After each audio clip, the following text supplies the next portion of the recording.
Welcome to another one of our live from COP28 video interview series being held right here in the Green Zone on the sidelines of the COP28 discussions. I'm Jason Marczak, Vice President and Senior Director of the Atlantic Council's Adrienne Arsht Latin America Center. I'm here today with Francisco Acuña, who is the President of the Sustainable Development Council of the state of Sonora. The state of Sonora is on Mexico's northern border, which borders the states of California, Arizona, and New Mexico in the United States. Francisco, welcome. Thank you. Thank you for having me. Francisco, our audience might not be familiar yet, although they will be after this interview, with Plan Sonora. Can you explain in about 30 seconds what it is and how it's relevant not only to this COP, but also to broader development in Sonora and the binational region? Sure. So it is an industrial policy in Mexico that starts in Sonora, but really is replicable across the country, that started with clean energy generation, clean infrastructure, ports, industrial parks to host new technologies, bringing value to strategic minerals. We hold some of the most precious strategic minerals in the world, but we don't bring value yet to them. And finally, and not less important, is our workforce development, our talent that we have in Mexico. The engineer numbers that we have, the talent that we have, historically have been challenging to connect them to the new industries. This plan is actually connecting thousands of these engineers to these new technologies, to these new markets. And Francisco, why is there such a focus on this from the state of Sonora? Well, the state of Sonora, the president has a vision of developing the whole country, right? And he has launched a southern project, which is called Proyecto del Istmo, among others, which is really connecting, is making true a long-term connection between the West Coast and East Coast of Mexico.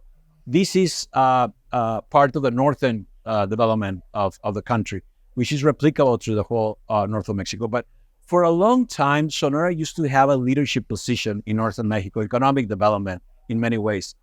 And we want to regain that position. And so a focus on clean technology is imperative for the state of Sonora insofar as improving its broader economic position and being seen as a increasing gateway of binational trade between the U.S. and Mexico. Explain the relevance, the importance of clean technology as part of the thinking in Sonora's overall economic development. Yeah. So given the fact that you have those natural resources, connecting them through the development of clean energy just brings more value to the ecosystem. So the clean generation of energy, plus the fact that we have those resources, and plus a very important element, Jason, which is our human talent. Mexico, and Sonora is no exception, we hold some of the best engineers in OECD countries. And I'm not saying it myself. These are indicators about the numbers and the quality of Mexican engineers. I'm very familiar with the number. It's impressive, the number of education, the university system in Mexico, the number of engineers that come out of highly qualified universities. Right. Yeah. But we have the challenge to connecting them. And we don't want just to connect them to the technology of last century, of the 80s, right? We want to connect them to the new technologies where they can create more value, where their knowledge can be more accessible to more people. And that is really EV development, semiconductor development, automation development. That coincides with $500 billion moving or pretending to move from Asia to North America.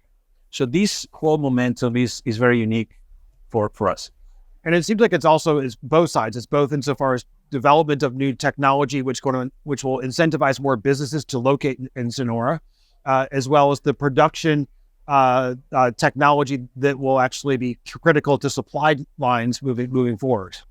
Exactly right. One example is Ford. So Ford moved to Sonora 40 years ago, and now is one of its most productive factories in the world, okay? And one of the largest in the world. And he had created an ecosystem there that is transferable to EVs, for example. The same situation you see with electronics. We have a base of electronics, which is transferable to be more competitive in Arizona and Sonora on semiconductors. TSMC, Intel in Arizona. How can Mexico and U.S. work together to be more competitive as a region in semiconductors? And Francisco, what's been the response that you've received here at COP to the plans from the state of Sonora? Very positive. There's a lot of interest. There's a lot of interest in general in Latin America. There's a lot of interest in Mexico. This COP, I was able to be in Egypt last year. I see a lot of momentum from the private sector, not only on the government in this COP.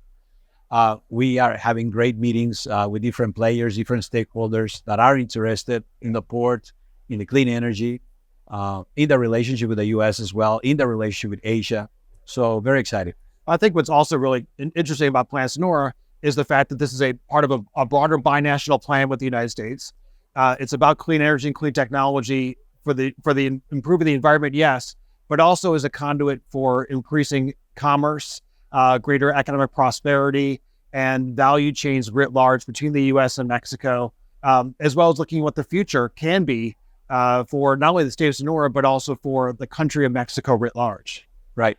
Yeah, it's that the binational Sonora is part of, obviously, Mexican state, the largest Mexican state with ocean access, but it's also part of a binational region, economic region, with California, with Arizona, and New Mexico, both cultural-wise, economic-wise, even the food, right?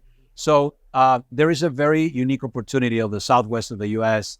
Partnering with the northwest of Mexico to be more competitive, to bring better jobs, to connect our students to higher-paying jobs, and bring more development to the region. Well, that's fantastic. Well, Francisco, thank you so much for joining us here in the Global Decarbonization Accelerator as part of our Live from COP28 interview series. Please go, I believe there's information probably online where people can go to find out more about Plan Sonora and what it means moving forward. Again, I'm Jason Marczak here with Francisco Acuña, the president of the Sustainable Development Council of the state of Sonora. Thank you so much for joining.